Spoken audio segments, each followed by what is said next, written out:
चीकू तोता आज ही उस जंगल में नया नया आया था। वो बहुत मेहनती था। वो एक पेड़ पर अपना घर बना रहा था।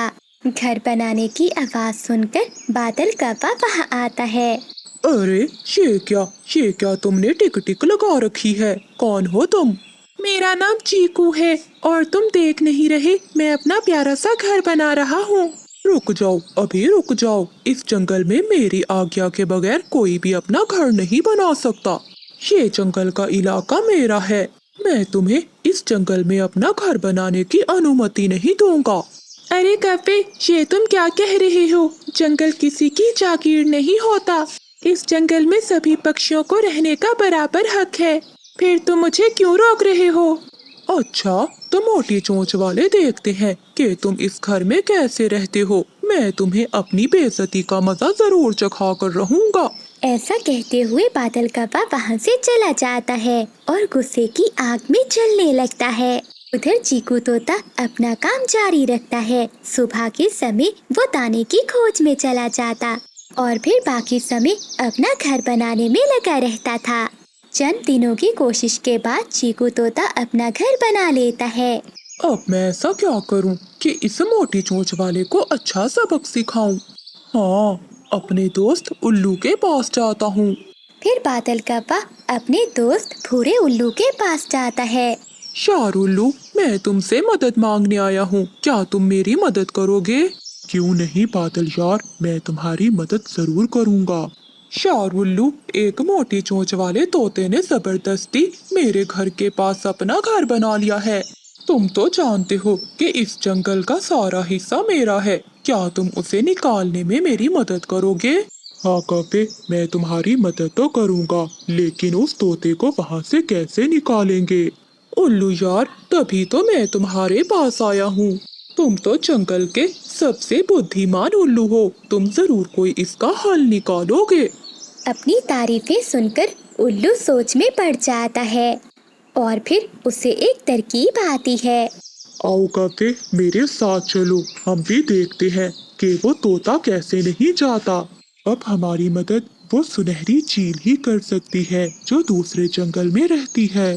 फिर भूरा उल्लू बादल कौवे को लेकर दूसरे जंगल सुनहरी चील के पास जाता है। सुनहरी चील अपनी गुफा के बाहर बैठी हुई थी। अरे उल्लू, आज इतने दिनों के बाद तुम्हारा यहाँ कैसे आना हुआ? अरे तुम दोनों डर क्यों रहे हो? आओ बैठो, बताओ क्या बात है? सुनहरी चील, हम यहाँ एक काम से आए हैं। ये मेरा दोस्त कौवा है। अब तुम ही हो जो हमारी मदद कर सकती हो। अच्छा बताओ तो सही, क्या काम है तुम्हारे दोस्त का? सुनहरी चील, कौवे के घर के पास एक तोते ने जबरदस्ती अपना घर बना लिया है। ऊपर से कहता है कि जाओ, जो कुछ करना है कर लो, कि मैं किसी से भी नहीं डरता। अच्छा तो ये बात है, अब तो उस मोटी चोंच वाले तोते को सबक सिखाना ही पड़ेगा। ठीक है दोस्तों, तुम दोनों अपने घर जाओ, मैं कल सुबह आ जाऊंगी। उधर तोता भी सारा दिन दाने की खोज में बाहर रहता और शाम को अपने घर लौट आता। दूसरे दिन सुनहरी चील उस जंगल में आ जाती है। बादल कौवा और भूरा उल्लू चील को देखकर बहुत खुश होते हैं। आओ चील बहन, मुझे पता था तुम आज जरूर आओगी। उल्लू, जो काम मैं एक बार ठान लूं उसे जरूर पूरा करके रहती हूँ। अच्छा तो बताओ, कहाँ है उस तोते का घर? फिर बादल कौवा और उल्लू चील को लेकर तोते के घर की ओर जाते हैं और फिर चील तोते के घर में चली जाती है। चीकू तोता तो सुबह सुबह ही दाना लेने जंगल में निकल गया था। चील तो आराम से तोते के घोंसले में जाकर लेट जाती है। उसे तो वहाँ बहुत आराम मिल रहा था और वो सो जाती है। शाम हो जाती है, चील भी उठ जाती है। ऐसी पुरसकून जगह मुझे और कहीं भी नहीं मिलेगी। क्यों ना उस तोते को यहाँ से भगाकर मैं ही इस घर में रहने लग जाऊं। चील ऐसा सोचती है। अंधेरा होने से पहले तोता वापस लौट आता है। तोता जैसे ही अपने घर जाने लगता है तो चील बाहर आ जाती है। कौन हो तुम? दफा हो जाओ यहाँ से, ये मेरा घर है। अगर अंदर आने की कोशिश की तो मार कर खा जाऊंगी। तोता चील को देखकर डर जाता है। तभी बादल कव्वा और उल्लू भी वहाँ आ जाते हैं। चील, तुम सभी पक्षियों से पूछ लो, ये घर मेरा है। अच्छा, तुम ही तो कहते थे कव्वे को कि तुम किसी से नहीं डरते। अब जो करना है कर लो। अब तुम्हें पता चला था कि ये घर अब मेरा है। अब तुम जिसको भी बुलाना चाहते हो बुला लो। जाओ, मैं ये घर नहीं छोड़ने वाली। प्लीज चील दी, ऐसा मत करो। मैंने कई दिनों मेहनत करके ये घर बहुत प्यार से बनाया है। अगर तुम मुझसे मेरा घर छीन लोगी तो मैं कहाँ जाऊँगा। बादल कव्वा और भूरा उल्लू दोनों तोते का मजाक उड़ा रहे थे। ओए मोटी चोंच वाले तोते, अब यहाँ से चाहते हो कि ये चील तुम्हें खा जाए। जैसे ही चील आगे बढ़ती है तो तोता वहाँ से उड़ जाता है। कव्वे और उल्लू, तुम दोनों को इसकी सजा ऊपर वाला जरूर देगा। ऐसे रोता हुआ चीकू वहाँ से चला जाता है। क्यों बादल कव्वे, अब तो तुम खुश हो ना? हाँ चील दी, आपका बहुत बहुत धन्यवाद। अगर आप जाना चाहें तो अब जा सकती हैं। नहीं कव्वे, अब ये जगह मुझे बहुत पसंद आ गई है। मैं तो अब यहीं रहूंगी। बादल कव्वे को चील का वहाँ रहना पसंद नहीं आया। मानो चिड़िया और बिजली कभी इंसानों की बस्ती की ओर जाती हैं। वो दोनों एक पेड़ पर बैठ जाती हैं। उन दोनों के सामने एक हलवाई की दुकान थी। हलवाई अपनी दुकान पर गरम गरम गुलाब जामुन बना रहा था। लगता है इन पक्षियों का भी गुलाब जामुन खाने का मन कर रहा है। मैं इन्हें एक गुलाब जामुन दे देता हूँ। चाचा हलवाई एक गुलाब जामुन उठाकर थोड़ी दूर रख देता है। पक्षी पक्षी, ये खा लो, ये तुम्हारे लिए है। बिजली बहन, वो देखो, इंसान ने हमारे लिए गुलाब जामुन रखा है। चलो जल्दी से जाकर खाते हैं। फिर मानो चिड़िया और बिजली कभी वहाँ जाती हैं। चिड़िया अपनी चोंच गुलाब जामुन को लगाती है। रुको रुको बिजली, ये गुलाब जामुन तो बहुत गर्म है, हमारी चोंच जल जाएगी। लेकिन लालची कभी कहाँ रुकने वाली थी, वो तो गरम गरम गुलाब जामुन ही खाने लगती है। मानो चिड़िया बिजली कभी को देखती ही रह जाती है और बिजली कभी सारे का सारा गरम गरम गुलाब जामुन खा लेती है। बिजली, तुम बहुत बुरी हो, मैं आज के बाद तुम्हारे साथ भोजन लेने कभी नहीं आऊंगी। तुमने पूरा गुलाब जामुन खा लिया और मुझे दिया भी नहीं। हा, मैंने कौन सा रोका था तुम्हें, तुम भी खा लेती। फिर मानो चिड़िया वहाँ से चली जाती है। वो जंगल से दाना ढूंढकर अपने घोंसले में चली जाती है। आधी रात को बिजली कभी की चोंच में दर्द होने लगता है। वो तो चोंच खोलकर बैठी हुई थी। मर गई, हाय मैं मर गई, अब कहाँ जाऊँ?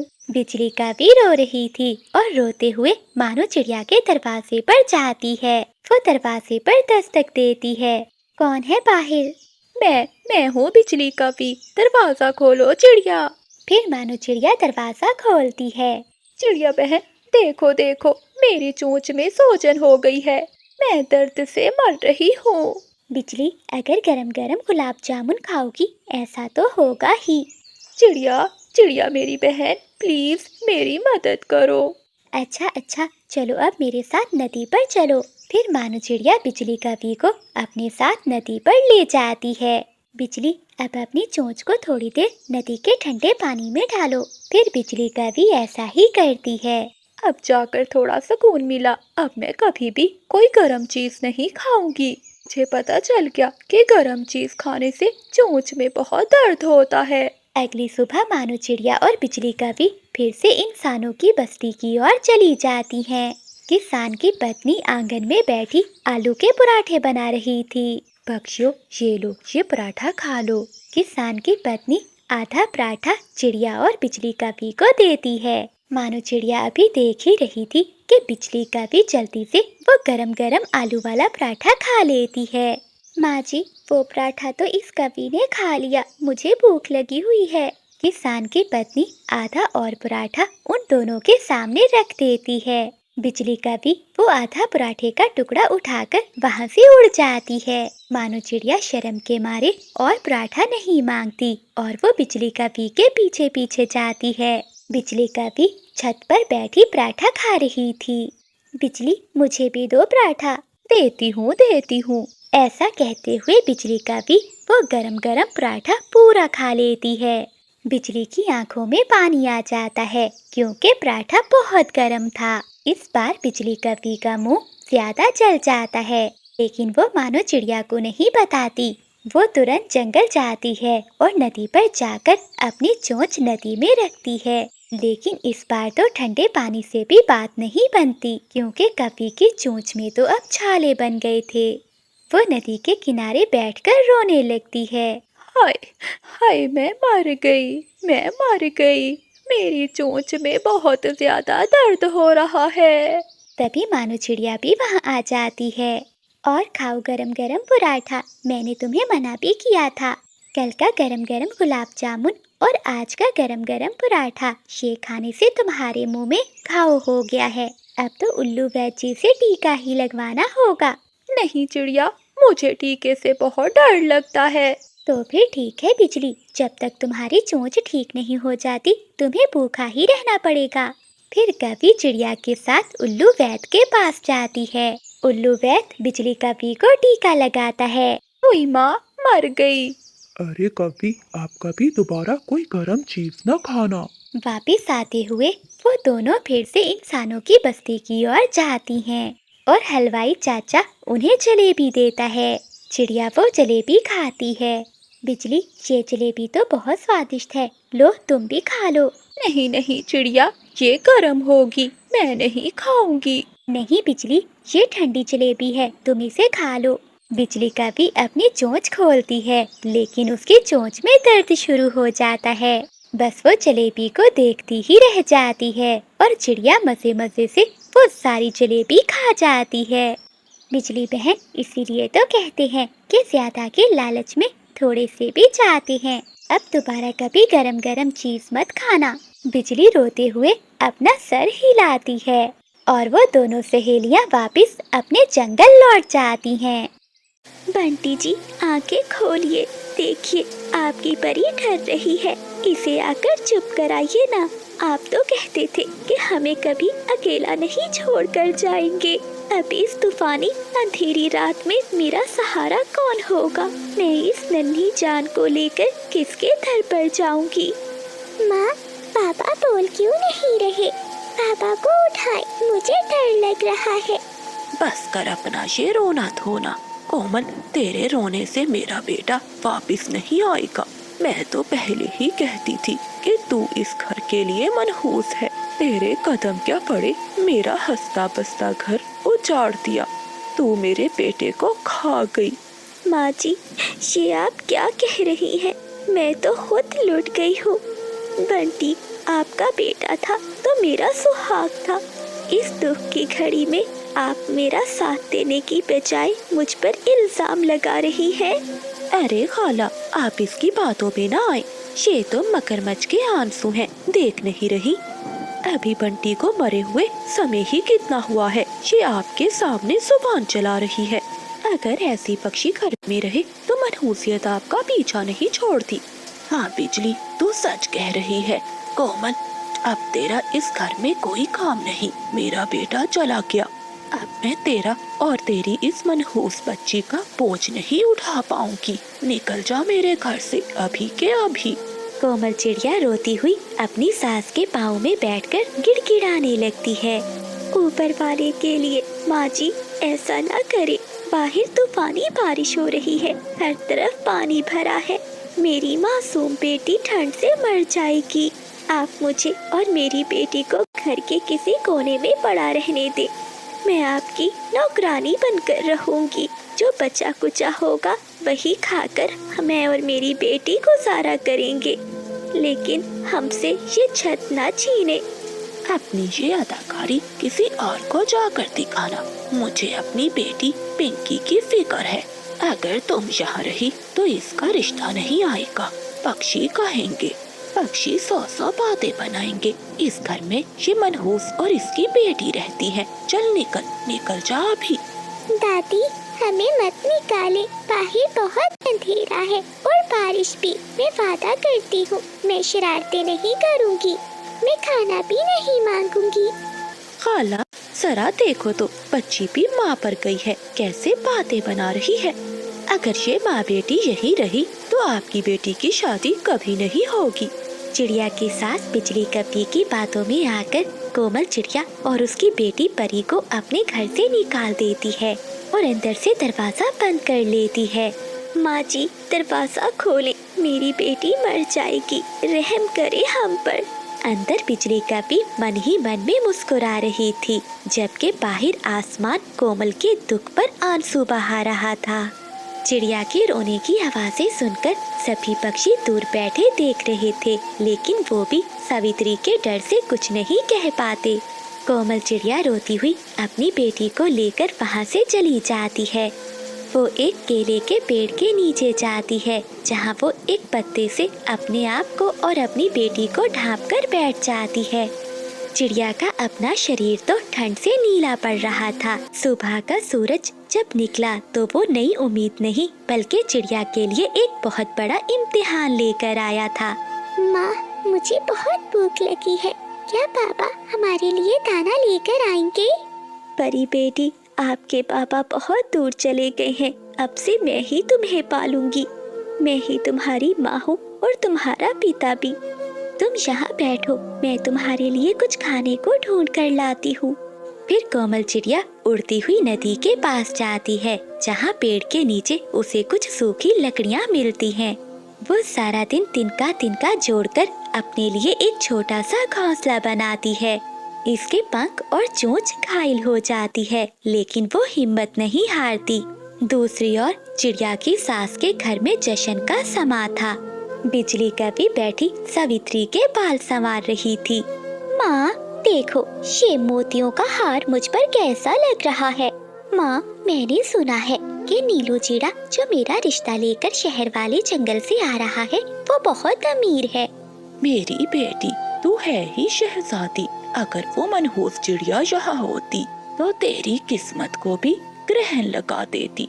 अच्छा हुआ वक्त पर निकाल दिया मैंने इसे। देखना, अब तेरी शादी पूरे जंगल में धूमधाम से होगी। बिल्कुल ठीक कहा खाला, मैंने सुना है कि कोमल एक सूखे पेड़ पर रह रही है। बेचारी को खाने के लिए भोजन भी नहीं मिलता, लेकिन हमें क्या चिंता, हम तो यहाँ पनीर के पकोड़े खाएंगे और शादी की तैयारियाँ करेंगे। बिजली, तुम कोमल से साफ साफ कह देना कि मेरे घर के पास भी ना आए। मेरे ससुराल वाले देखेंगे तो क्या कहेंगे कि मेरी भाभी एक भिखारन है। कोमल चिड़िया अब बहुत मेहनत करती है। वो अपने लिए दूर दूर से दाना ढूंढ कर लाती है। रास्ते में आते हुए वो अपने घर को देखती है, तभी वहीं रुक जाती है। उसकी आंखों में आंसू आ जाते हैं। तभी बिजली कभी वहाँ आती है। अरे ओ चिड़िया, यहाँ क्या कर रही है? चल भाग जा, अगर तेरी सास और तेरी ननद ने देख लिया तो तुझे यहाँ से मार मार कर भगा देंगी। यहाँ खड़ी अब अपनी ननद की खुशियों को नजर न लगा देना, निकल जा मनहूस कहीं की। ऐसा कहते हुए बिजली कभी वहाँ से चली जाती है। वहीं थोड़ी दूर बैठे तोता और कबूतर ये सब बातें सुनकर चिड़िया के पास आते हैं। हाँ चिड़िया बहन, तुम यहाँ क्यों खड़ी हो? तुम्हारी सास ने पूरे जंगल में ऐलान कर दिया है कि तुम मर चुकी हो। वो अपनी बेटी की शादी की खुशी में सभी पक्षियों को दाना बांट रही है, लेकिन तुम्हारे लिए इसके दिल में कोई जगह नहीं। तोते भैया, अच्छा ही होता कि मैं मर गई होती, लेकिन मेरी बेटी परी, इसका चेहरा देखकर मुझे जीना पड़ता है। ऊपर वाला पिंकी को खुश रखे, वो मेरी ननद है, इससे मेरा दुख ना लगे। कोमल, तुम बहुत भली हो और तुम्हारी सास दिल की बहुत कठोर है। बिजली कवि ने तो आग में घी डालने का काम किया है। देखना, ऊपर वाले की लाठी बेआवाज है। आज जो तुम्हारे साथ हुआ है वो कल किसी और के साथ भी हो सकता है। अगले दिन पिंकी चिड़िया की शादी हो जाती है। नीलू चिड़ा पिंकी को ब्याह कर ले जाता है।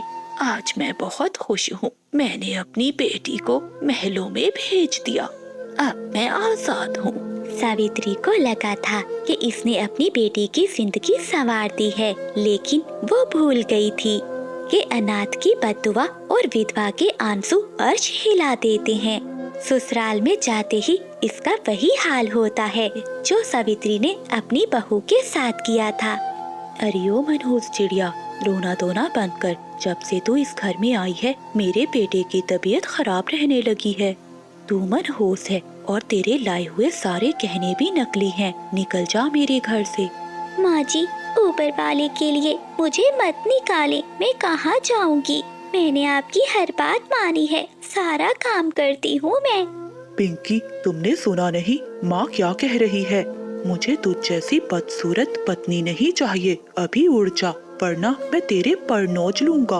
वो दोनों माँ बेटा पिंकी को धक्का देकर घर से निकाल देते हैं। पिंकी रोती हुई अपने जंगल की ओर चली जाती है। जंगल में सर्द हवाएं चल रही थी। कोमल चिड़िया अपने घर में एक अंधेरे कोने में बैठी कांप रही थी। इसकी नजर इतनी कमजोर हो चुकी थी कि वो ठीक से देख भी नहीं पाती थी। इसका बेटा बबलू और बहू रानी अपने कमरे में मजे मजे से गरम गरम मकई के भुट्टे खा रहे थे। बबलू बेटा, क्या मुझे थोड़ा सा दाना मिल सकता है? मैंने कल रात से कुछ नहीं खाया, पेट में बहुत दर्द हो रहा है। ए बुढ़िया, अभी सुबह का नाश्ता हजम नहीं हुआ, फिर मांगने लगी।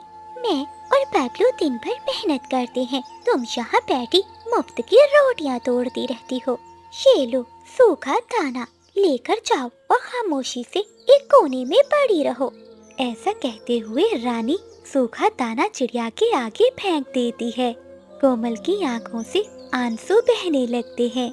कोमल चिड़िया चुपचाप रोती हुई बाहर आ जाती है। घर के अंदर से चिड़िया के बेटे और बहू के हंसने की आवाजें बाहर आ रही थीं। अचानक तोता उड़ता हुआ वहां आता है। इसके पास एक अमरूद था। कोमल बहन, मुझे पता है तुमने 2 दिन से कुछ नहीं खाया। ये लो, ये अमरूद तुम खा लो, शायद तुम्हारे शरीर में कुछ जान आ जाए। कोमल चिड़िया ने कांपते हुए पंखों से वो टुकड़ा लेना चाहा, तभी उसकी बहू रानी बाहर आती है। अरे ओ तोते, अपना अमरूद अपने पास रखो, ये बुढ़िया ड्रामा कर रही है ताकि इसे मेहनत ना करनी पड़े। जाओ यहाँ से, वरना तुम्हारे पर नोच लूंगी। चीकू तोता चुपचाप वहाँ से चला जाता है। रानी वो अमरूद उठाती है और अंदर चली जाती है। शाम के समय कोमल चिड़िया का बुखार पड़ जाता है। बबलू बेटा, मेरी तबीयत बहुत खराब है, मुझे किसी वैद्य के पास ले चलो। मैंने तुझे बहुत बड़ी तकलीफों से पाला है, क्या तू मुझे ऐसे तड़पते देखेगा? माँ, अब आप रोज रोज कोई ना कोई बहाना बना लेती हैं। रानी ठीक ही कहती है, अब आप सिर्फ बोझ बन गई हैं। मेरे पास फजूल खर्ची के लिए पैसे नहीं हैं। बबलू अपनी माँ को वहीं तड़पता हुआ छोड़कर अपनी पत्नी के साथ घूमने जंगल में निकल जाता है। मासूम चीकू जब जंगल से खेलकर वापस अपने घर आता है तो अपनी दादी की हालत देखकर रोने लगता है। उसने अपने हिस्से का जो भोजन छुपा कर रखा था वो अपनी दादी को देने लगता है। दादू, आप ये भोजन खा लो, आप ठीक हो जाओगी। तभी रानी वहाँ आती है। वो भोजन उठाकर दूर फेंक देती है। खबरदार चीकू, अगर तुमने इस बुढ़िया को कुछ दिया, इसे भूखा रहने दो ताकि इसे एहसास हो मुफ्त का खाना कितना महंगा होता है। तभी जंगल का मौसम बदल जाता है और तेज बारिश शुरू हो जाती है। रानी चिड़िया अपनी सास का पंख पकड़ते हुए और घसीटते हुए उसे बाहर बारिश में फेंक देती है। आज की रात तुम बाहर रहो, शायद ठंडी हवा से तुम्हारा दिमाग ठिकाने आ जाए। ऐसा कहते हुए रानी घर के अंदर चली जाती है और दरवाजा बंद कर देती है। सारी रात कोमल चिड़िया बारिश और सर्दी में बाहर पड़ी रहती है। वो बेचारी अपने बेटे को आवाज़ें देती है, लेकिन बबलू अपनी माँ की आवाज़ नहीं सुनता और ना ही दरवाज़ा खोलता है। वो तो चुपचाप अपने घोंसले में सो जाता है। अगली सुबह हो जाती है। जब बबलू चिड़ा दरवाज़ा खोलकर बाहर आता है तो वो अपनी माँ को देखता है। कोमल चिड़िया की आंखें खुली थी और इनमें से जमे हुए आंसू अब भी बह रहे थे। इसके पर अब अकड़ चुके थे। वो अब इस दुनिया में नहीं रही थी। बाबा, दादू बोल क्यों नहीं रही? लगता है वो आसमानों में चली गई हैं, क्योंकि आपने इन्हें खाना नहीं दिया। अपने बेटे की बात सुनकर बबलू के पांव तले जमीन निकल जाती है। इसे अपनी माँ की वो लोरियां और बचपन के दिन याद आए जब इसकी माँ अपनी नींद कुर्बान करके इसे सुलाती थी। इसे याद आया कैसे इसकी माँ ने अपनी भूख को मारकर इसे पाला था। माँ, मुझे माफ कर दे। मैं अपनी पत्नी की बातों में आकर अंधा हो गया था। आंखें खोलिए माँ। मैं कितना बदनसीब हूँ जो अपनी माँ की कदर न की। देखो रानी, हम जीत गए। अब कोई भी हमसे भोजन मांगकर हमें तंग नहीं करेगा और कोई बीमार होकर हमसे दवा नहीं मांगेगा। देखो रानी, मेरी माँ खामोश हो गई। अब रानी की आंखों में भी पछतावे के आंसू थे। सारा जंगल इस दिन उदास था। पक्षी जमा हो गए थे। वो सब बबलू और रानी को बुरा भला कहने लगे थे। बबलू चिड़ा अपनी माँ को नदी में बहा देता है, लेकिन इसके पीछे ना इसकी पत्नी थी और ना इसका सुकून। वो जान गया था कि अब चाहे वो सोने के महल भी बना ले, इसे अपनी माँ का आशीर्वाद कभी नहीं मिलेगा। तो प्यारे दोस्तों, इस कहानी को लाइक, चैनल को सब्सक्राइब और अपने दोस्तों के साथ शेयर करना मत भूलिएगा। आपका धन्यवाद। घने जंगल में सेब के पेड़ पर कप्पों का एक तिनकों का घोंसला था, जहाँ बादल कप्पा अपनी पत्नी और बेटी पिंकी कपी के साथ रहता था। बिजली, मैं यहाँ बैठा बैठा बोर हो रहा हूँ। तुम घोंसले में ही रहना और अंडे का ध्यान रखना। तब तक मैं नदी से घूम कर आता हूँ। खुद ये सारा दिन फिरता है और मैं यहाँ अंडे की रक्षा करने के लिए ही तो बैठी हूँ। मम्मा मम्मा, मैं भी जा रही हूँ। मैं अपने दोस्तों से खेलने जा रही हूँ। मेरे दोस्त मेरा इंतजार कर रहे होंगे। ऐसा कहते हुए पिंकी कभी भी अपने दोस्तों से खेलने निकल जाती है। मैं भी अपनी सहेली से मिलने जाऊंगी, मगर मैं इस अंडे का क्या करूं? अगर मैं यहाँ से ऐसे ही चली गई तो कोई पक्षी मेरा अंडा चुरा कर ले जाएगा। ऐसे कहते हुए बिजली कभी अपने पड़ोस में रहने वाली कोमल चिड़िया के घर जाती है। चिड़िया, चिड़िया बहन, मैं अपनी माँ के पास जा रही हूँ। मेरी माँ बहुत बीमार है। प्लीज कुछ देर मेरे अंडे के पास बैठ जाओ। बिजली बहन, अगर आपकी माँ बीमार है तो आप जरूर जाइए। और हाँ, आप अंडे की चिंता मत करना, मैं ध्यान रखूंगी। फिर कोमल चिड़िया वहाँ से बिजली कपी के अंडे के पास जाकर बैठ जाती है और बिजली कपी अपनी सहेली से मिलने झरने पर चली जाती है। बिजली, तुम यहाँ और तुम्हारा अंडा क्या अकेला है घोंसले में? स्वीटी, मैंने उस छोटी चिड़िया से कहा कि मेरी माँ बहुत बीमार है। वो तो खुशी खुशी मेरे अंडे के पास बैठ गई। बिजली, तुम भी ना एक नंबर की झूठी हो। थोड़ी देर बाद कबूतर टोकरी लिए उस सेब के पेड़ से सेब तोड़ने आ जाता है। अगर कोई पत्थर अंडे पर लग गया तो ये अंडा टूट जाएगा। मुझे रोकना होगा कबूतर भैया को। ऐसा सोचते हुए कोमल चिड़िया नीचे कबूतर के पास जाती है। कबूतर भैया, अभी आप कोई भी सेब ना तोड़ें, क्योंकि कोई पत्थर भी बिजली के अंडे पर लग सकता है। बिजली घोंसले में नहीं है और मैं उसके अंडे की रक्षा कर रही हूँ। ठीक है कोमल बहन, मैं नीचे गिरे हुए सेब ही चुन लेता हूँ।